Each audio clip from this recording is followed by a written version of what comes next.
Namaste friends, Sarvesham Swagatam.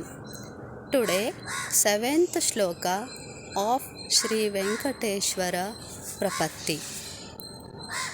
सप्रेमभीतिकमलाकरपल्लवाभ्यां संवाहनेऽपि सपदि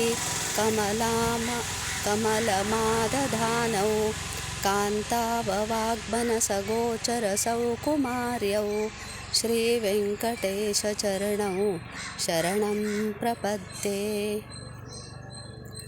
Lord Venkatesha, whose feet are massaged by Goddess Lakshmi with her soft hands like lotus, with utmost love and anxiety. Then also they have restlessness, because he is always ready to help his devotees.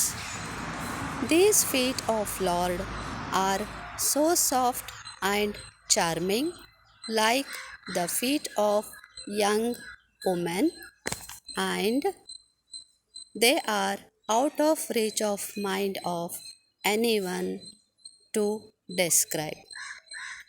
I want shelter at the feet of Lord Venkatesha. ಸ್ವಾಮಿ ವೆಂಕಟೇಶನ ಪಾದಗಳು ಸತತವಾಗಿ ಶ್ರೀಲಕುಮಿಯ ಕಮಲದಂತಹ ಕೈಗಳಿಂದ ಸೇವಿಸಲ್ಪಡುತ್ತವೆ. ಭಕ್ತಿ ಹಾಗೂ ಪ್ರೇಮದಿಂದ ಸೇವಿಸಲ್ಪಡುತ್ತವೆ.